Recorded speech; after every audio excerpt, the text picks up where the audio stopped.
Hola, Bob. How's it going? Hope all is well. Got another message that you needed another video lesson, so I was trying to think of something I could give you that, because I was giving you a bunch of things that I think you were working on, but I was hoping something like just a little technique things. So I know we talked about bending a bit, but I also wanted to try and use, since you have a strap, I can't remember if we set the bar up to float or not. If it's not set up to float, then I can set it up to do that. But I'm going to assume that you have it set up to float a little bit, which is kind of how I have mine set. Floating just means you could, the bar isn't, the bridge isn't completely flush to the body or at its balance point, so that you can always pull it back a little bit and pull it sharp. Like that. I usually want to like about a half step. I would like to have more, but I think it just stays in tune better if you don't try and raise it up too much. So, and tuning really matters, obviously. So, you know, kind of from my style, it's kind of worked at that spot. Usually, I would like to be able to pull back more, but usually what happens is, in order to, because the effect I like of being able to go woo, and just pull it like that for some notes, but, or harmonics too, you know, like stuff like this. I wish I could pull it a little bit higher, but you can't go. You can grab the bar string here. This is some of the techniques I wanted to talk about, stuff that you could do with the whammy bar. That you can I mean, obviously there's the obvious, you know, especially when you're floating, if you give it the vibrato, say, I'm trying to think of a chord to start with, and we can start some of these ideas. I just like the idea of starting with like a regular open major chord, because there's so many things you can do. It's all about, like, I kind of think of like the whammy bar as sort of similar to like a slide, where you can kind of do a lot of the techniques you would with the slide. And I wonder if I have mine here. You can do a lot of the techniques with the whammy bar that the slide does. A lot of this, like coming from underneath a note and slowly sliding in. You could do it with the bar too. It has a different texture to it because you don't have a piece of metal. I don't think I have it here. On the strings. Let me see if it's in here. This effect is really useful, I think, especially if you like playing bluesy. Ooh, I do have it. So, like this kind of thing. Let's say, I mean, the thing about the slide though is it's only a straight line, and the cool thing with the whammy bar is you can grab any shape you want and give it that effect, which you can't really do with the slide. The slide's really good for parallel.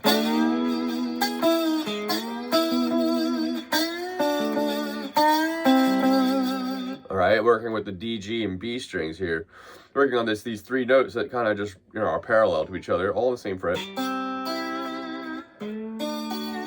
And it kind of works out because it's the same exact triad that the D chord triad we hold is. And C too. And I just did 3 of them like there.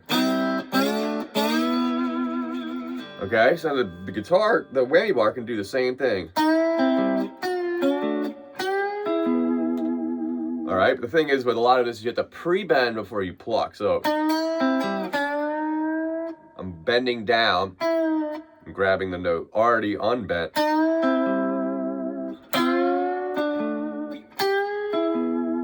right, so what I'm doing is I'm just barring the D, G, and B strings, just at 5, 7, and 9. That gives you the C chord at 5, D chord at 7, which is the same as this, and then D chord, and then the E chord, which should be here at 9.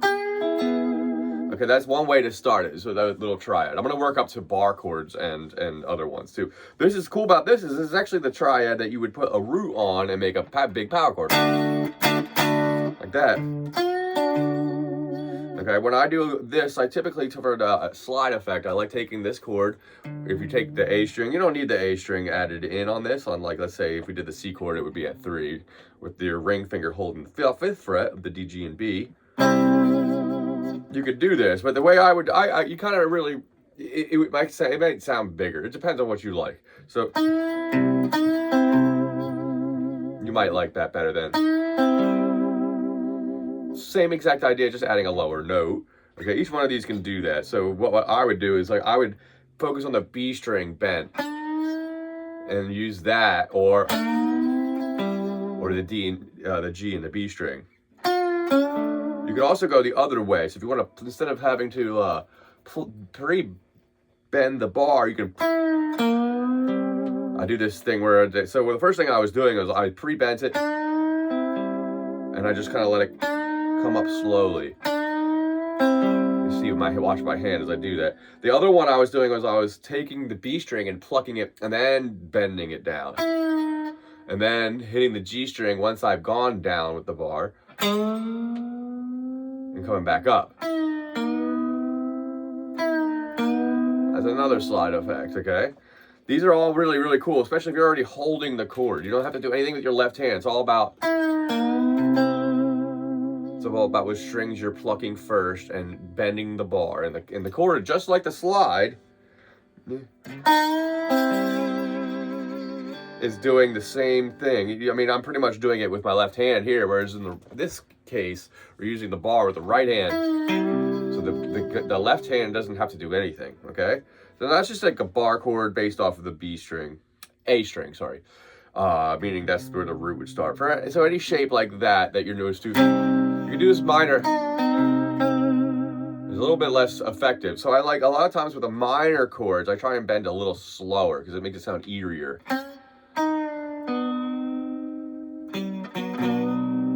Or sometimes just use it as a pre-bent and slide up.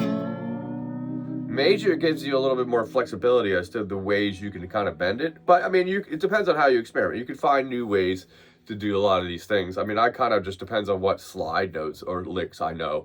And I basically try to apply a lot of that knowledge to just not using the whammy bars, just trying to take these slide effects that I'd like to be able to play more often, but without, having to pick up a slide and literally start playing slide guitar. It gives you more flexibility switching between the two without having to do that maneuver, I keep doing, to having to grab this, so that's one cool thing about the bar I like. And there's more techniques though that this thing does. So that one, let's go on to another one. I like another one, again, let's say we grab the, what would normally be an A major bar chord. Now I don't bar it like that. I usually do the thing with the thumb, obviously. Okay, but that's one thing you do lose in this when you do it my way, is that you lose that A string note, which is nice with the bar. It gives it a nice stick. But I mean, for me playing wise, I find it easier just to ignore that. And sometimes when I want to bring that in, I'll actually go with the pinky that's loose and grab that A string. Now I usually never do this, but only with the slide will I do that. Or that way you're grabbing the A, E, A, D, and G strings. And I kind of grab it just like you grab an E chord even. And then once I go back to the higher strings, I grip it like the way I normally grip it. Okay, and then this one, it's the same exact string idea where you're gonna bend. All right, but you have a bit more freedom, again, with the bar chord off the A string, where you can start with the B string and bend it down, then grab the G string once you're bent down, let it come back up, then grab a D string, an E string, and vibrato it. So it's like a bend, bring it back up, vibrato.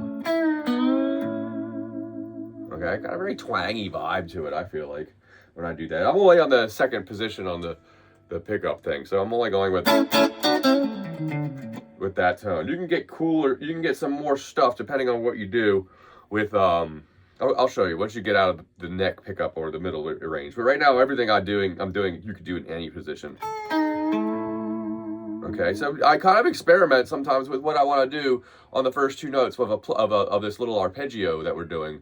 Every bar chord like this works, by the way. I'm just staying in A because I feel like it's a good, good place to start. So there's the pluck, bend down, grab the G, B, G, D. You can also just go. That one I'm pre-bending, hit the B string, and then you can also, with the major chord like this, and I think you can do it with the other one off the A strings too, is start with the G string. Okay,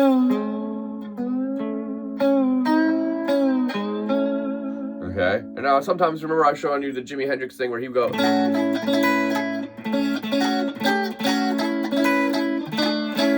Every single one of those can be added in as part of this slide experience. So let me try and turn it up a little bit so you can hear, but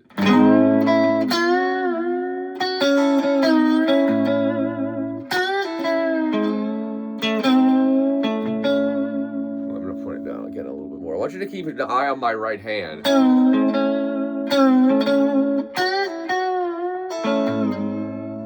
All right, so some of those things is just kind of just holding the chord, using the pinky to grab,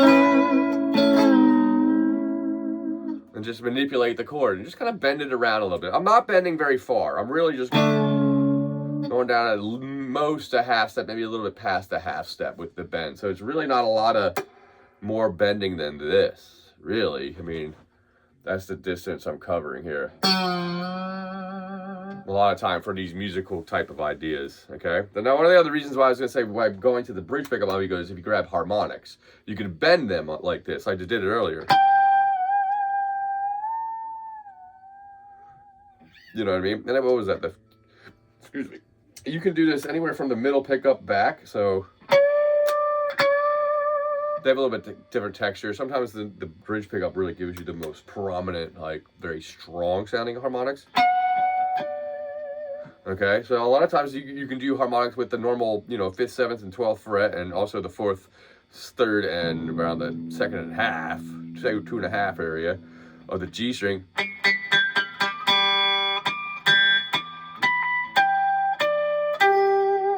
That's all on the G string. You can do that on any string. I just kind of find the G string tends to be the loudest of electric guitar because it's plain, and it's also on the bridge pickup or middle pickup. It's very loud, you know. You can also get it above the 2nd fret too, kind of. But anyway, so any one of those harmonics can be played. You also call pinch harmonic.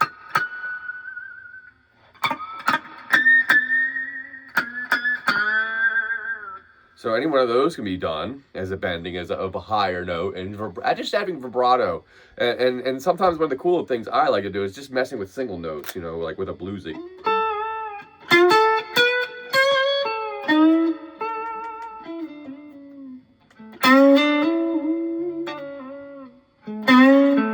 Playing off the A chord there. It's kind of playing just off the note that the G string has on the A major chord.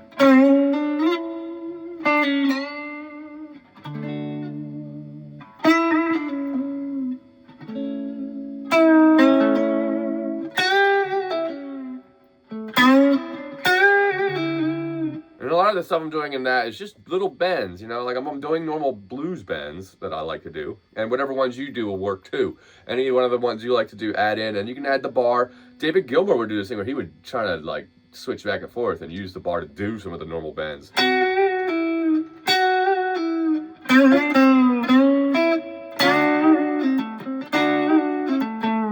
don't know, I mean, there's also the fade off, which I just did there, when you land on a note and you go, and just like slide off the note. Kind of a slide player would sometimes do that, like a.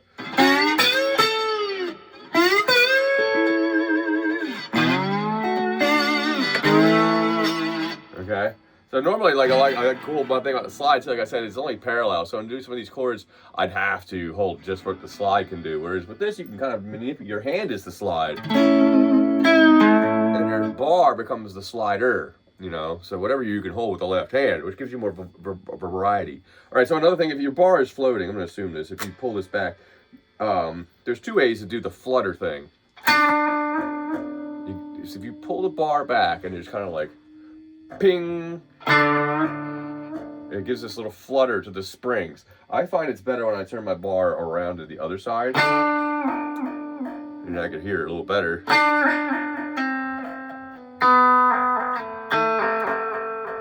And that's kind of a cool texture, especially if you have gain and like delay. It adds a lot of, you know, like harmonics that kind of comes out of that little flutter in the bridge. So, all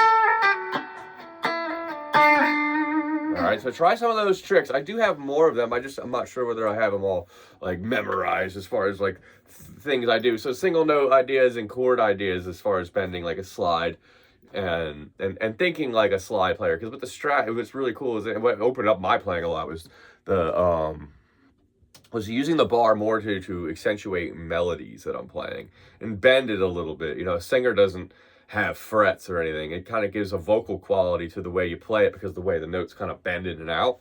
So, I mean, just something to mess with. I mean, you have a Strat, and that's like one of the coolest things about this guitar is that you can do this kind of thing. And with the volume knob being so close right here, you can you swell into notes, and it's like all your controls are right here. You could do a lot. Jeff Beck was really, really great at that thing, that kind of technique of playing. So if you watch him, but he has a couple different techniques as far as what his sound he's going for.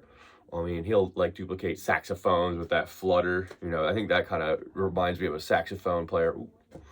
Some of the other things he does really slide or pedal steel, even depending on how you do it. Some of the stuff I was doing, I guess, is pedal steel sort of, because of the way you would slide down one note and come up another. I don't really know. I just know that's how it's described. So give some of those a shot, and then we'll work on it next time you come back in. All right. See you.